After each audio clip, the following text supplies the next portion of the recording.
Hi again guys, and we're about to shoot this Hilux Conquest 4x2. Ayokong pinapatagal to, simulan agad natin sa loob. So, let's begin. And ito ang design ng side mirror niya. Integrated yung signal light niya for the Conquest 4x2.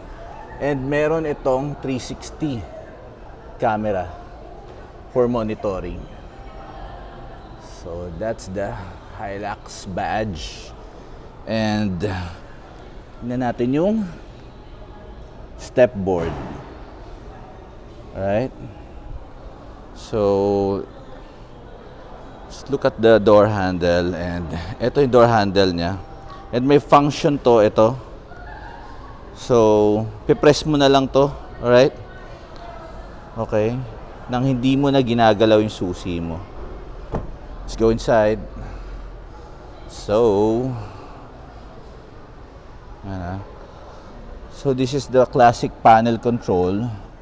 Yan, meron tayong joystick for the side mirrors adjustment. Retract and fold for the side mirrors. And ito yung classic na 4 na window for the control. Of course, meron tayong central lock. Yan. And central lock for the windows. And yan ang design ng open ng door. And ito ang design na meron tayong cup holder, isa dito. Then one speaker. Yan. Okay. Alright, pakita ko lang muna first row. Okay. So by the way, power yung seat adjustment natin. Okay, ganda. And nandito naman yung pang-open ng gas. The hood, 360 view, blind spot monitoring, parking sensors. Right? Meron tayong cup holder. Okay. So ito yung design ng aircon vent niya. So mamaya natin walk around yung exterior. Let's begin inside. So yeah. So ito yung volume control, skip ng station, and this is the mode. Itong mode na to, this one is the shortcut here para sa infotainment. So kapag pinipindot mo yan, magsicycle ka from AM, FM, Bluetooth, or Android or Apple CarPlay. So this is the voice command. Right? Answer call, drop call, and the Toyota emblem. And ito piano black to Yan, kita nyo shiny siya. So meron tong cruise control. Ito yung control niya para sa cruise control. Okay. Nakabalot lang siya ng plastic. And ito naman yung cursor. So ito, dito mo i-adjust yung settings ng vehicle. And may LCD display here. Yan. So para ma-navigate mo yan, ito yung gagamitin mo. Yung arrows. Up, down, left, right, and enter. Ito yung back. Okay. Then meron tayong lane departure or lane assist. Kita niyo yan. Yan yung para nawawala sa lane na kotse. So yan. Okay. Yan. So, kita niyo yung design ng speedometer. May analog siya. Okay. Yan. Then, itong middle, like I mentioned, is the LCD. Right. Nice. So, moving on. So, yan yung design ng aircon vent niya. Actually, mga Hilux naman, same dito. Yan. Same yung design. Yun, nagkakaiba na lang syempre sa mga interior features. Yan, sa drive. Okay. So, yan yung design ng infotainment niya. Okay. Ganda. So, moving on. Dito tayo sa aircon. So, ito meron siyang auto, off, front defogger, rear defogger. Ito yung fan level. Then, ito yung airflow, air circulation. Then, by the way, dual temperature to. So, by just pressing this, pwede mag-separate yung temperature itong driver and passenger. Yan. So, ito naman yung AC. Okay. Then, sa ilalim nito, meron tayong dalawang power source. Yan, yung classic na lighter na bilog. Okay. So, itong button sa ilalim naman is the traction button. Yan, ito. If you're wondering about this panel, is abang to. Just in case gusto nyo i-modify itong Hilux nyo. Okay. Pwede nyo ilagay dito yung buttons. Alright. So, ito, tatakay dito. Ito, blanco lang to. Ito kasi design na to is para sa 4-wheel drive. Okay. Nandiyan kasi yung rotary. Pag i-adjust mo from 2-wheel drive going to 4-wheel drive high or 4-wheel drive low. Okay. Ganda. Then, 2 cup holders. Ito, iwanan ng coins or phone. Okay. Then, dito is meron tayong eco and the power. So, yung eco is, ang gagawin na itong Hilux mo is magtitipid ng gas. Alright? Whereas dito naman sa power is mas aggressive siya. Yan. Very ideal kung akyatan, full load kayo, daming laman itong unit nyo. Alright? So, dito naman sa shift, ito, wala lang itong laman. Okay? I mean, hindi lang nakakabit yung shift knob. So, tinatanggal lang to since nandito sa showroom tong unit. So, iniiwasan lang minsan kasi may kumukuha ng shift knob. And that's the reality. Kaya hindi muna siya nakakabit ngayon. So, may tayong park, reverse, neutral, and drive. Then, meron dito Tiptronic plus minus. So, yan okay.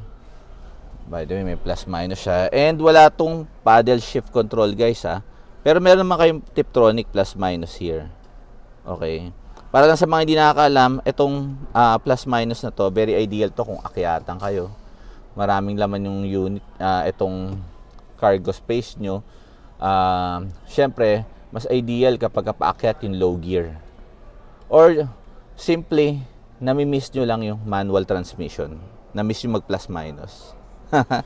Right? Then dito, additional pocket. The classic handbrake. Yan. Ang ganda nitong classic handbrake. Walang alinlangan, walang tingin-tingin, just grab, then brake. So ito, meron tong small pocket. Okay? Yan. Kasya yung kamay ko. Kita nyo? So yan. Halos isang kamay yung lalim niya. Okay? Ayan. So, by the way, dalawa ang lagayan ito. Kita nyo? So, ito merong upper, then yung baba. Okay? So, meron kasing vent dito. Yan, nadadaan yung aircon din. So, just in case meron kang mineral water, dadaan din yung lamig dito. Pero hindi naman yung mag-yelo, of course. So, at least, meron kang additional na glove box and the cool box. So, yan. Right? So, headliner naman tayo, guys. Dito sa driver's side, wala tayong mirror. Pero merong ito, ipitan, no? Okay. Lagayan ng salamin. Right? Then, off and door function siya. So, press to, Yan. Then, yan. Alright. Meron tayong salamin dito sa passenger side. Okay. Yan, black yung ceiling niya. And meron tayong cabin light. Yan. So, ito merong off door and lit function. Okay. So, that's it. This is the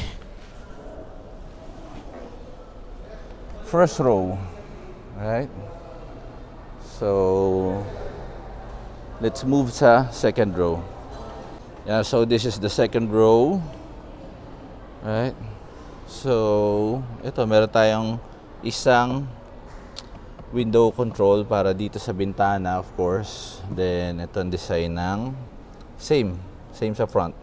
Of course, hawakan. Cup holder, extended. Speaker. Nice. So, ganyan naman madalas classic ang pick-up.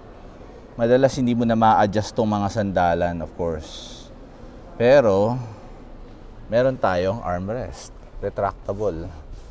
Okay, nice, ang ganda. With cup holder. Dalawa.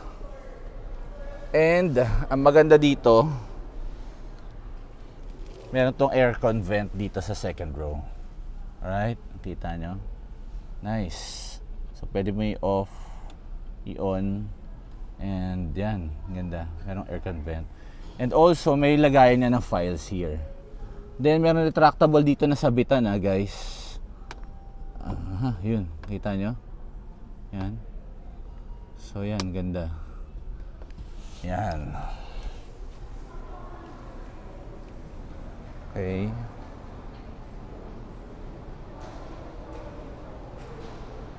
So guys, nandito tayo sa cargo space niya. And then, meron na siyang bed liner of course. Right. Kita nyo, merong logo ng Toyota there. Embedded. Embossed. Alright. So, nice. So yan may mga angkla dito sa sides. And also at the other side. Yan. Right. So of course ito, may hydraulic to para mas madali mo i-lift. Yan Actually sobrang gaan niya. Isang kamay ko lang siya ni-lift Right? Yan. So yung iba kasing Hilux, wala siyang hydraulic system here sa tailgate. So ito siya. So ito yung mechanism niya. Yan. Kaya madali siyang i-lift by just using one hand. Right? Nice. So the next one is ikutan naman natin itong Hilux Conquest 4x2. Alright? Front of the Hilux Conquest 4x2. And isa-isayin natin. So this is the design of the fog lights. So like I mentioned kanina sa dashboard, meron tong parking sensors. So ito yon, yung safety sensor niya, just in case may collision sa harap. So yan, meron tong 360 camera. Ito yung 360 camera niya guys. Right? And yan, nice.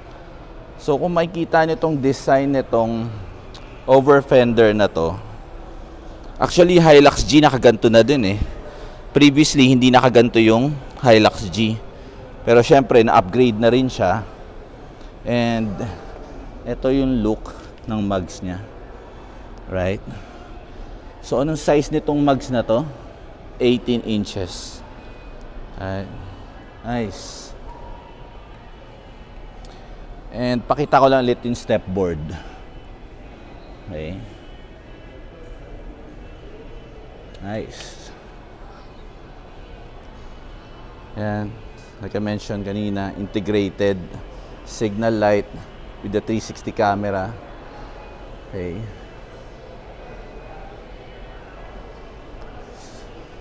Ito yung roll bar niya. Ganda, very sporty ang look niya. This one is gray. So actually V variant siya pero recognized na siya as the Conquest right now. Yan. So meron tong apat na backing sensor. Yan. 2, then 2 also here. Of course. Yan. Dito. Right? Yan. And of course, bakit wala itong, hindi pwedeng mawala dito ang backing camera. Right?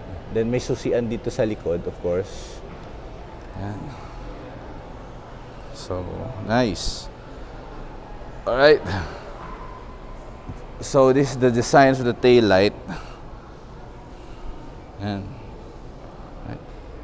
So, actually, very rare na magkaroon nitong unit display dahil nga konti yung dumadating sa Pinas. So talagang sinimulan ko agad yung vlog nito. Okay.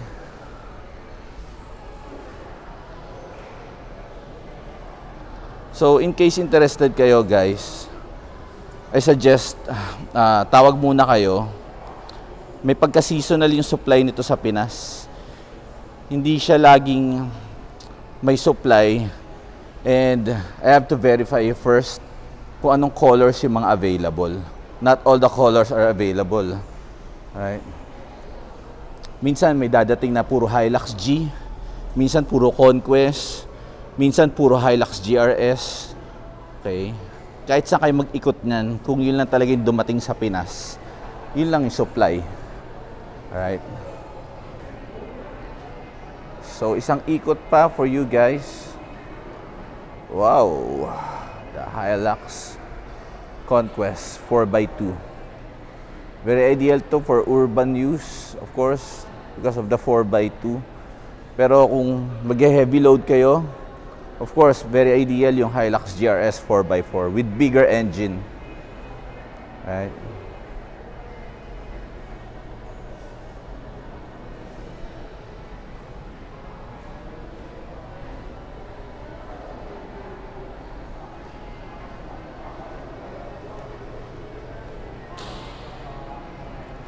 Guys, by the way, meron kaming trade-in dito. Pero I highly suggest dalhin nyo dito yung unit. Alright. So, doon actually, magiging final yung appraisal. Kasi, kaya ko sinasuggest yan, at least dito makikita nila yung actual condition versus doon sa bibigyan ko lang kayo ng quick appraisal. Mamaya pagdating dito sa showroom, mag-iiba yung offer sa inyo. So, mas best talaga dalhin nyo dito. By the way, by schedule yan, huwag kayo basta susugod dito kasi baka mamaya wala yung appraisers namin. Okay? So guys, tawag lang kayo anytime. Usually, iniiwan ko dito sa video yung Viber ko and WhatsApp. Huwag kayo maya magtanong, okay? Anytime. Tawag kayo anytime. So, para ma-discuss ko rin sa inyo kung ano yung mga supplies na available sa Pinas for these Hilux units. Alright, bye. Thank you.